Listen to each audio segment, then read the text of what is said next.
안녕하세요.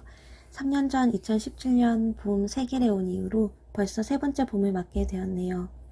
당시 신혼부부라고 소개하면 먼저 관심 가져주시고 따뜻하게 맞아주셨던 세길 주체들의 얼굴이 아직도 생생합니다. 그 사이 사랑스러운 아기 예아가 태어나고 예아가 세길에서 공동체의 세례도 받고 행복한 추억이 많이 쌓였습니다. 지금쯤 오선교정은 봄을 맞아 신선한 바람, 산새들의 소리, 푸른 잎사귀로 가득할 것 같은데요. 저는 매일 집에서 예아를 돌보며 지내고 있고 미세먼지가 좀 적은 날에는 예하와 잠깐 집 앞 놀이터에 나가 그네와 미끄럼틀을 타고 납니다. 주말에도 코로나 때문에 다른 만남을 갖지 못한 채 집에서 가족과 시간을 보내고 있습니다. 가족과 보내는 시간이 많아지며 가장 가까운 사람들과 어떤 관계를 맺고 있는지 다시 한번 생각해 보게 되는 봄입니다. 여러분들은 각자의 자리에서 지금 이 봄을 어떻게 보내고 계시는지 궁금하고 얼른 다시 만나게 될 날을 기다리게 됩니다. 처음 봄에 관한 신앙적 성찰의 이야기를 준비해 달라는 말씀을 들었을 때 가수 홍이삭의 봄아라는 곡이 떠올랐어요. 가사와 멜로디가 참 아름다운 곡인데요. 가사를 여러분들과 나누고 싶습니다. 사랑해도 될까요? 날씨도 참 좋은데 이 세상 그 무엇보다 그댈 사랑합니다. 한순간의 표현들보다 영원할 우리 마음을 보며 나뭇잎 스치는 소리와 새들의 지저귀는 소리, 우리의 노래가 되고 그대의 마음이 되어가 솔솔 부는 봄바람이 그 마음을 담고서 너에게 말하네, 나에게 말하네. 바람이 내 몸을 감싸듯 이슬이 나뭇잎 적시듯 내 마음이 그대를 향하듯 그 마음이 우리를 향하듯 솔솔 부는 봄바람이 그 마음을 담고서 너에게 말하네, 나에게 말하네, 나의 봄이 되어준 당신께.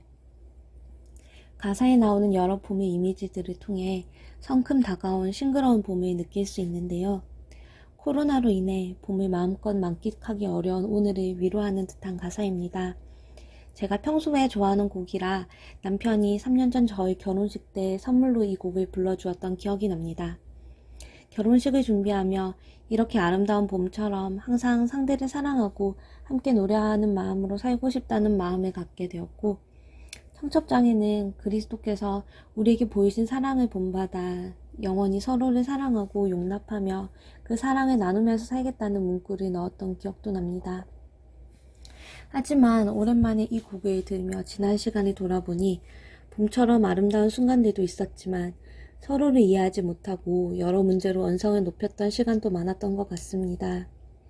한동안 사랑과 용납이란 단어들을 잊어버린 채 지냈고 제 언어에는 의무에 대한 강요나 옳고 그름에 대한 판단이 가득했습니다. 출산하고 육아를 하다 보니 몸이 힘들고 정신이 없을 때가 많아서 마음에 여유가 없었던 것 같습니다. 그렇게 그리스도가 보이신 사랑을 기억하기에도 사랑과 용납을 생각하기에도 버겁게 살다 보니 그 사랑을 나누면서 사는 것은 더욱 어려운 일이었습니다. 오히려 가정의 태도를 바뀔 세상에 대해 점점 배타적인 마음을 갖게 되었습니다. 제 아기와 가정에 더 이익이 되는 상황이라면 상대적으로 타인이 손해를 입게 되는 경우에도 눈을 감기도 했고요. 우리에게 약간의 손해가 생긴다면 조금도 용납하지 않고 따져서 바로 잡곤 했습니다. 또한 주변에서 일어나는 불의한 일들도 우리 아기와 가정에 관계가 없다면 그저 무관심해졌습니다. 이렇게 제 삶은 가장 가까이에 있는 배우자에게도 가정 밖의 세상에 대해서도 사랑과 용납을 실천하지 못한 채 제 중심적으로만 흘러가고 있었습니다. 그러다 이번 나눔을 준비하며 묵상하던 중 디트리 보네퍼라는 20세기 초의 독일의 한 젊은 목회자이자 신학자의 결혼에 관한 설교를 떠올리게 되었습니다. 디트리 보네퍼는 나치주의와 이에 호응했던 독일 기독교에 대항하다 히틀러 암살 공모에 연루되어 1945년 4월 9일 39세의 나이로 교수형에 처해졌습니다. 당시 그는 마리아 폰 웨드마이어와 약혼한 상태였고 결국 결혼하지 못한 채 순교하였습니다. 그가 순교하기 전 옥중에서 감옥에서 쓴 결혼 설교를 집필하였는데 여러분들과 일부 내용을 나누고 싶습니다. 신부와 신랑이 특별한 승리감으로 그들의 결혼일을 맞고 축하하는 것은 옳고 마땅한 일입니다. 모든 어려움, 장애, 방해, 의심, 그리고 불안들을 가볍게 여기지 않고 정직하게 맞닥뜨려 극복했을 때 두 사람은 그들의 삶 가운데 가장 중요한 승리를 이루었습니다. 신부와 신랑이 서로에게 네라고 말했을 때 그들은 자유로운 선택에 따라 자신들의 삶에 새로운 방향을 부여했으며 두 사람이 평생 동반자로 살면서 맞이해야 할 모든 불확실함과 주저함에 대하여 흔쾌하고 자신있게 저항했습니다. 인간이 삶의 여정에서 조종간을 잡을 수 있는 그렇게 엄청난 자유와 힘을 부여받았다는 사실로 인해 모든 결혼은 기뻐해야 할 순간입니다. 이에 자부심을 가질만 하며 이 자부심의 일부가 신부와 신랑의 행복에 틀림없이 기여할 것입니다.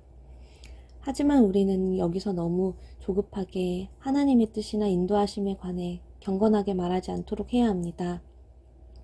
두 사람이 선택했던 길은 처음부터 두 사람 자신이 선택한 것입니다. 이니 1차적으로 어떤 종교적인 것이 아니라 상당히 세속적인 것입니다.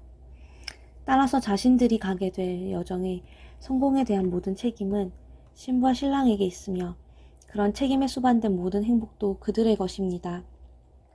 만약 두 사람이 오늘 그것이 우리의 결단, 우리의 사랑, 우리의 길입니다 라고 담대하게 말할 수 없다면 그들은 잘못된 경건 속에 피난처를 구하는 셈이 됩니다. 결혼은 서로에 대한 사랑 이상의 것입니다. 결혼은 더 높은 존엄과 힘을 가집니다. 왜냐하면 결혼은 하나님의 거룩한 의식이기 때문입니다.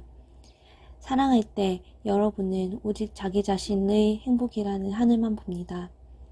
그러나 결혼했을 때 여러분은 세상과 인류를 향한 책임 있는 자리에 놓이게 됩니다. 서로의 죄를 용서하는 가운데 더불어 사십시오. 왜냐하면 그것 없이는 인간 사이의 어떤 교제도 살아남을 수 없습니다. 자신의 권리를 주장하거나 책임을 돌리지 마십시오. 서로를 판단하거나 정죄, 비난하지 마십시오. 있는 그대로를 서로 받아들이십시오. 그리고 마음 가장 깊은 곳으로부터 매일 서로를 용서하십시오. 위의 설교에서 보네퍼는 자유의지로 서로를 사랑하고 함께 걸어가기로 선택한 후에는 세상과 인류에 대한 책임이 따르고 함께 걷는 과정에서 자신을 내려놓고 상대를 용서하고 용납하기를 강조하고 있습니다. 저는 이 설교를 묵상하면서 보네퍼가 투옥되어 죽음을 앞둔 중에서도 결혼에 대해 이렇게 깊은 묵상을 할 수 있었다는 것이 놀라웠습니다. 보네퍼는 그리스도인의 정의 실현과 같은 급진적인 신학관을 가진 신학자라는 것만 알고 있었기 때문입니다. 보네퍼의 이러한 신학관은 그가 남긴 다음의 문구들을 통해 알 수 있습니다. 오늘날 우리가 그리스도인이라는 것은 두 가지 존재 방식에 의해서만 성립됩니다. 사람들을 위해 기도하고 정의를 실현하고자 행동하는 일이 그것입니다. 어떤 미친 사람이 무고한 행인들에게 차를 몰고 돌진하는 것을 본다면 그리스도인으로서 나는 그저 그 끔찍한 재앙을 지켜보다가 부상당한 사람들을 돌보고 죽은 사람들을 장사 지내는 일만 할 수 없습니다. 그 운전자의 손에서 억지로라도 운전대를 빼앗아야 할 것입니다. 보네퍼가 이렇게 그리스도인의 사회적 책임과 정의 실현에 대해 강조했던 설교자라는 것은 알고 있었지만 판단이나 정죄하지 않음, 그리고 용서와 용납과 같은 나를 내려놓는 무조건적인 사랑에 대해서도 강조했다는 것이 저에게는 큰 의미로 다가왔습니다. 왜냐하면 저는 그동안 사랑과 정의를 동시에 추구하면서 이를 실천하는 것은 거의 불가능한 것 같다고 생각해 왔기 때문입니다. 가장 큰 이유는 제가 다니던 기독교 대학에서 주님의 사랑을 나누면서 살아야 한다고 가르쳤지만 사랑이라는 이유로 얼렁뚱땅 불의를 덮는 일이 많았고 제게 큰 가르침을 주셨던 목사님이나 교수님에게 정치적, 신앙적 색깔이 맞지 않는다는 이유로 인사상 불이익을 주는 것을 여러 번 보았기 때문이었습니다. 그래서 대학 시절 사랑과 정의 실현 사이의 균형에 대해서 많은 고민을 하면서 시간을 보냈었는데요. 사랑을 강조하다 보면 불의에 침묵할 수 있게 되고 정의를 강조하다 보면 사랑은 어느새 사라지고 비판만 남는 것 같았습니다. 배려와 사랑이 빠진 비판은 공허한 외침일 뿐 변화를 이끌어낼 수 없는 것 같았습니다. 하지만 보네퍼의 삶을 돌이켜보면 그는 그리스도인으로서 사회적 책임을 다하면서도 무한한 사랑과 용납을 잊지 않았습니다. 이는 우리 죄를 위하여 예수님께서 십자가를 지신 것으로 하나님의 공의와 인간에 대한 사랑을 함께 실천하신 것과 맥을 같이 하고 있다고 볼 수 있습니다. 에베소서 5장 25절에는 그리스도께서 교회를 사랑하시고 그 교회를 위하여 자신을 주신 것처럼 남편에게 아내를 사랑하라고 합니다. 이렇게 결혼이란 그리스도가 신부인 교회와 언약을 맺은 것처럼 사랑 이상으로 숭고한 언약이며 거기엔 서로를 있는 그대로 받아들이며 서로를 용납하는 것이 포함되는 것 같습니다. 그리스도가 자유의지로 우리를 사랑하기로 선택하고 책임을 다하신 것처럼 우리의 사랑도 책임과 용납을 담아 조금 더 그리스도의 사랑을 닮아가면 좋겠습니다.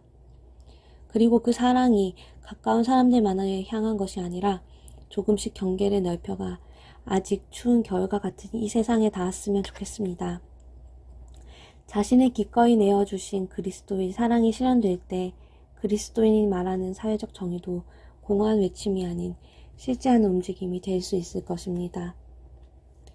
이번 나눔을 준비하며 지난 시절 고민했지만 한동안 잊어버렸었던 주제인 사랑과 정의 간의 균형, 그리고 타인을 향한 숭고한 사랑에 대해 다시 한번 생각해 볼 수 있었습니다. 지금은 하루 종일 아기와 함께 집에 있고 밤에 잠깐 온 가족이 모이는 반복되는 일상 속에 있지만 제가 지금 속해 있는 가정에서부터 조금씩 그리스도의 사랑을 닮아보려는 노력을 시작하고 싶습니다. 그리고 다시 돌아온 이 봄, 날씨도 참 좋은데 여러분들도 사랑이 가득한 매일을 보내시길 기도합니다.